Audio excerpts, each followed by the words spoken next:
Yo, what's going on YouTube, and welcome to Project Spark. So this is, I'm super excited about this. This is the PC beta, or the Windows 8 beta for Project Spark.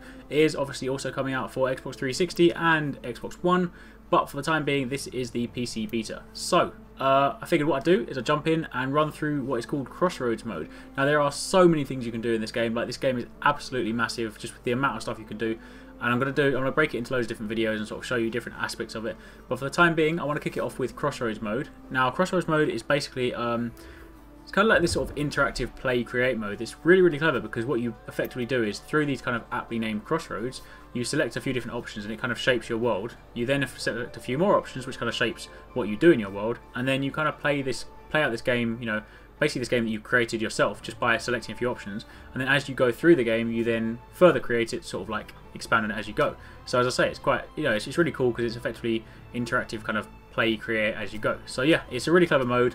So I want to sort of jump into it, do it as a bit of a let's play, so you can kind of just experience it with me as I go along, and yeah, just sort of hopefully you enjoy it. So let's jump straight into it. So if we go back to the Crossroads mode and then we load up, obviously for those of you that aren't familiar with Project Spark, it's kind of, I don't really like to sort of necessarily make these comparisons normally, but it's kind of like the Xbox equivalent of like Little Big Planet. Effectively, in what I mean by that is it has the whole kind of play, create, share mantra. You know, that's kind of where the comparison ends. But effectively, it's all about creating crazy things, you know, sharing them with the community, and then playing the other community stuff. So, you know, this game is one of those things that's effectively endless because just, you know, your limitations are with your imagination, and there's just so much stuff you can do. You know, you like, if you take the tools, you can just create crazy things, from platformers to puzzle games to like FPSs to just, you know, whatever you want. Just use your mind. That's that. But anyway, sorry, I digress. Let's jump back to this. So let's start off. The first thing you get is this kind of option to, you know, choose between mountains or canyons or hills. So this obviously decides the shape of your world. So I'm going to go with mountains because that looks pretty cool. Slightly ominous, but pretty cool. You can obviously adjust the water height as well if you want to. But I'm going to go with mountains like that. Then obviously from here I can choose forest, or at the moment I don't actually have enough credits for it, so I can't do it. But I can choose desert. You know, and obviously from there you can then adjust your nature density. So I'm going to make it kind of pretty high, and I'm going to go to the forest. Then if I move on from there, I can then select my lighting. So do I want it to be daytime, nighttime, or morning? I'm going to go with nighttime because it just looks kind of cool and sort of like gloomy and ominous and stuff, and you can adjust the sun angle if you want to, and also there are different filters as well. So if you want to make it black and white, kind of sort of limbo-esque, or if you want to make it saturated or antique, or, you know, whatever you want. I'm going to go with default for now. So that is that one. So now what it's going to do is it's going to generate my world and basically just say, hey, look, this is what you found and this is what you've made. And, you know, with a few, so obviously with a few sort of simple decisions, I've now created a living, breathing world. Now obviously, you know, you can do this from scratch. You can just start with a completely blank slate and make it all yourself. But for those of you that want to kind of just jump straight into it and don't want to sort of get bogged down with creation tools right at the start, then this is a great way to kick it off. From here, you now need to sort of decide the theme of your level. You know, you've designed the world already, but you now need to design kind of what you're going to do in that world. Now obviously at the moment this is only the beta, so I've only got access to the adventure one, but you could do it so that you have to kind of defend like a town from waves of enemies, or you could do it so you have to kind of rebuild something. But as I say, they're not available right now. So for the purpose of this, I'm going to make an adventure game. So then from there, I now need to decide where I want to start. So, you know, I could live in a thatched house, I could live in like a rowdy tavern, or I can live in this kind of cool aspiring windmill. So I'm going to go with the windmill because it just looks like a sort of observatory, looks like a pretty cool base, so I thought, yep, let's go with that. You can obviously move it around wherever you want if you so wish, but let's go with that. And then I now need to decide the heart of the village. I really like the narrator in this one. Actually, he's pretty cool. Like, depending on, you know, what you select, sometimes he's got some sort of funny responses. But anyway, yeah, so there's either a village well, a town shrine, or a sacred tree. I'm going to go with the shrine because it looks pretty cool, and the other ones look a little bit basic. So let's go with that. So now that I've obviously got my world, my town, I need to have a hero for said town. So I can either start off with this ranger lady here. Again, if I had more coins or credits, because obviously, you know, as you go along you earn coins, and those coins or XP you can then use to unlock more items, which you can then, you know, use to grow your world into crazy things. But so I can't play as him for now, but I'm going to go to this chappy here because he's just like a cool looking goblin. I'd say. How's this going to work? So now I have a hero, a world, and I finally get set loose on my world, so I can run around and do whatever I want. You know, I can attack, I can flee, and do whatever crazy stuff I want to. You know, explore around. And as you can see, you know, from a few simple decisions, I've already got kind of a game that's up and running and ready to go, and it's effectively created, you know, through my choices. And you can see, what you can see quite clearly is through this, there's a lot of replay value just through Crossroads mode alone. I mean, you know, there are so many choices that I obviously didn't make. You know, what would it be? You know, what would my kind of story pan out if I had have chosen a sacred tree and I had have lived in a tavern? You know, would it have been different? So, you know, that's pretty cool. But anyway, let's go and chat to this lady over here, see what she wants. Are you ready to begin your adventure? Yes, I am. So, uh-oh, it looks like we're under attack. So again, I get another one of these crossroads. Do I want to fight goblins? Well, I'm a goblin, so I don't want to fight my own kind. I could fight a horde of squirrels. Unfortunately, that's coming soon. I definitely would have fought them. But because I don't want to fight my own kind, I'm going to fight bandits. So let's go. So they're going to run in and they are going to wreak havoc on my spire, on my town shrine. Very mean. That's pretty cool. It was arguably the coolest thing in my entire town, and they've already wrecked it. Bloody hooligans. Let's go and fix them up. Let's go, guys. So I have to battle them up. These are obviously quite weak at the moment, but I can obviously build on that, and they will get harder as they go along. But I have now saved the day. Ta-da! So I'm going to go and check back on my neighbour, see what she has to say. So obviously there are times when, for example here, you don't always have to select the crossroads. So for example, she's saying, you know, I have to go on a quest to find something, and I could let her decide for me, but I want to be the decider of my own fate, so I'm going to say let me choose. So do I want to go on a quest for a magic apple, some mystery meat, or a potion? Let's go for an apple. Seems pretty cool. So once that's done, next. And so obviously now the apple is hidden somewhere, which is guarded by bandits, so I need to decide where it's hidden. You know, do I want to go and fight in like a fortress? Do I want to fight in a burning village? Or a quarry? I'm going to go for the fortress, because that looks pretty cool. So yes, there we go. And again, with this you can move it wherever you want, but for the time being I'm going to leave it precisely where it was. Try to hold down the fort. And then there you go, so I can skip that forward, and now what it's going to do is it's going to draw a path for me, say exactly how I have to get to said fort, and this is now the proper beginning of my journey. All that begins ends, often badly, of course.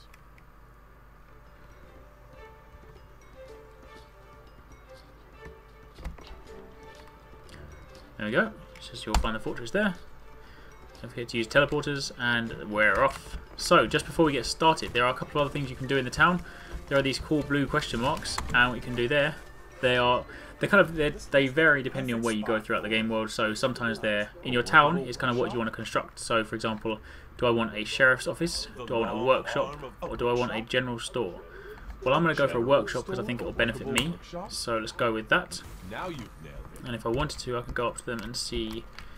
Unfortunately, I don't have enough coins, but I could increase my damage percentage. So maybe if I go get some more coins, I can come back and get that later. Then that's not that one there. There's another blue question mark over here. This is obviously pretty cool. As I said, you know, I'm literally building my world as I go. You know, so because there are, you know, obviously if you do it yourself, you would typically create the whole world and then go press play and then play through it.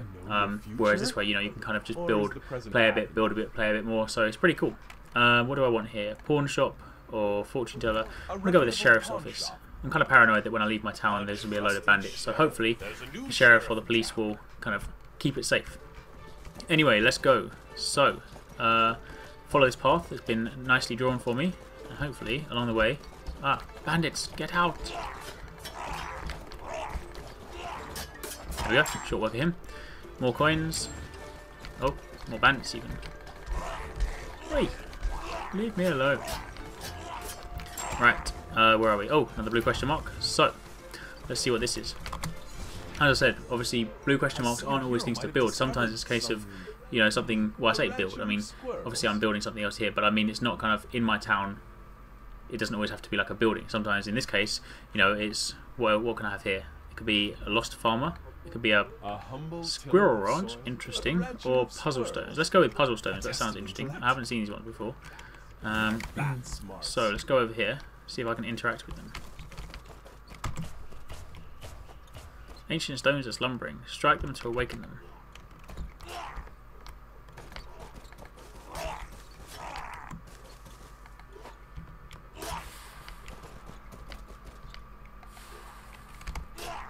Oh, I see. I think I have to strike it in that colour order. So red, yellow, blue, green.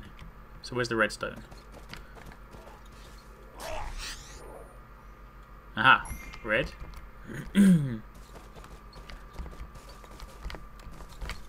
Come on, whoop. Yellow.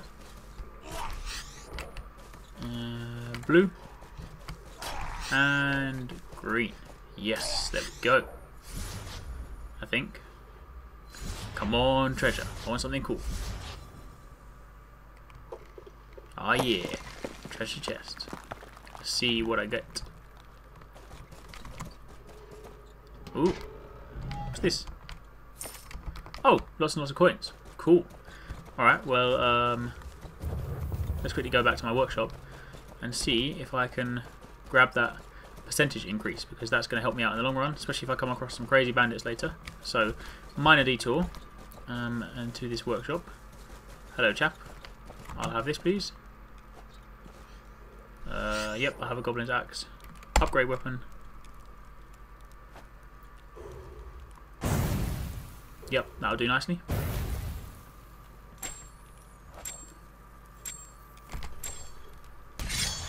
Cool. Oh. I can upgrade it again. Awesome. Might as well. Means I might make even more light work of those already weak bandits.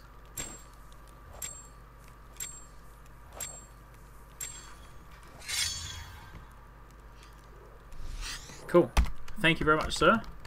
I now have a upgraded axe as opposed to my little sort of shank that I had before. So let's go. Where were we? Right, I've already done the puzzle stones, so let's jump down here and let's be on my way through this cave of doom. More coins.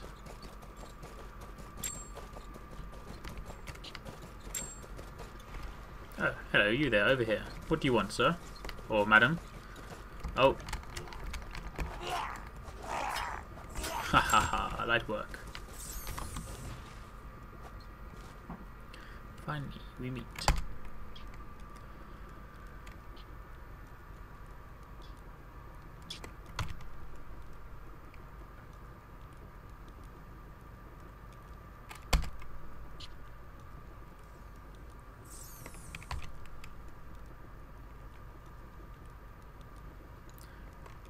I don't like how rude she is. I'm taking... Okay, I know I'm taking the rude responses, but come on. I'm on the way to get a magic apple.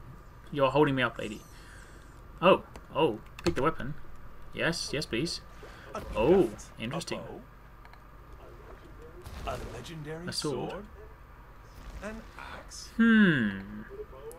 Let's go with the sword. This looks kind of cool. Oh. Well, hello. Thank you. I'm honoured, lady. Yes, yes. Hurry up. Give me my weapon. Thank you.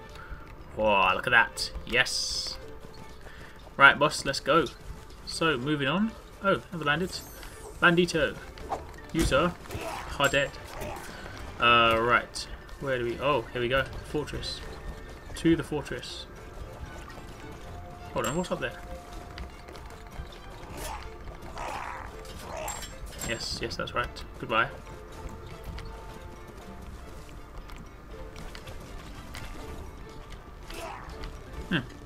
Nothing interesting, don't worry. Let's get these people. I want something else to interact with just before I go in the fortress.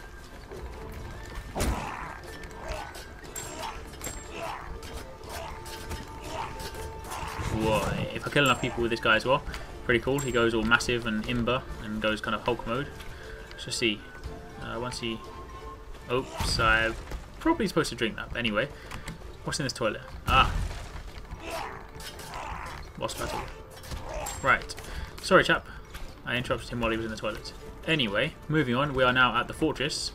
So, let's see what we are greeted with. Forward option. How many foes will lie in ambush here? On guard. That is some guards, on guard. a few guards, or be on break. all the guards. Let's go with all of them. Probably going to regret this, but let's do it anyway. Come on. Okay, there's a lot of guys.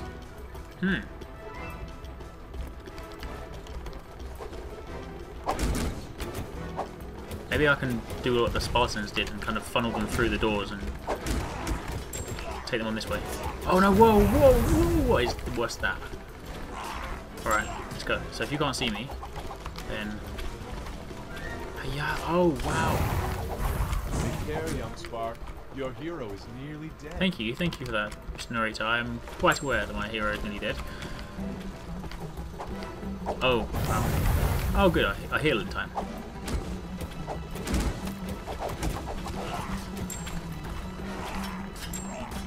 Oh, let's get out. Come on, get to cover.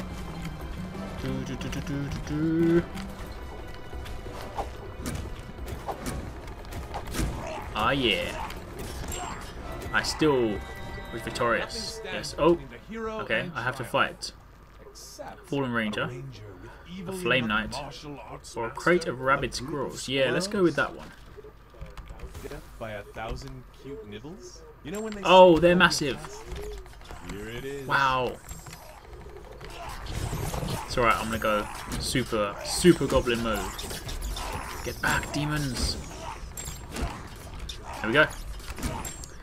I am victorious.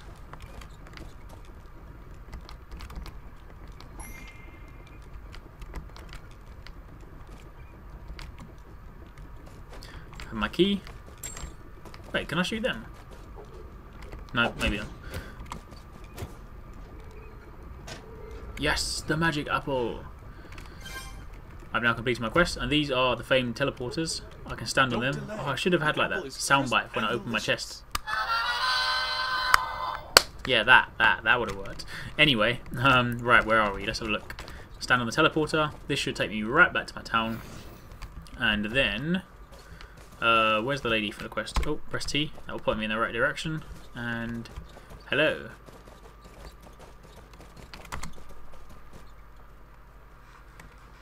Yes, I did find the magic apple. Hooray for me. And that's the end of the quest. So, that is the Crossroads mode. You obviously get like a rank at the end, all your different points and everything like that. What you can do, even cooler as well, is that you can actually save your adventure. You can tag it, share it with your friends, so that way you can kind of rewatch it as a story as well, which is really cool. So, yeah, that is kind of the Crossroads mode for Project Spark. So there is, as I say, it's one very small portion of a massive game. So I'm going to do lots of other videos and cover all the different things. I'm going to take a look at the tutorial for creative mode next, so to kind of walk you through sort of how you kind of create things from scratch, gives you kind of a blank template. But for the time being, yeah, this was Crossroads mode. Hopefully you found it helpful, hopefully you enjoyed it, and hopefully you're looking forward to this game as well. In fact, while I'm on the beta, if there's anything you want to see, then make sure you drop a comment down below. I'm going to take a look at the community stuff soon as well, so look at some of the sort of the best levels as well, things like that. But yeah, if there is anything you want to see, then drop a comment down below and let me know, and I will make sure I cover it. But otherwise, yeah, this was Crossroads mode. As always, don't forget to hit the like button, give it a thumbs up, show your support. It does really help me out. Obviously, don't forget to subscribe if you're not already. And also stay tuned to the Alex Gaming Facebook and Twitter page for all your updates throughout the week, and so you know when these videos drop. And finally, don't forget to add me on Xbox One. My gamer tag is Alex. Anyway, thanks for watching, take it easy, catch you next time, peace out.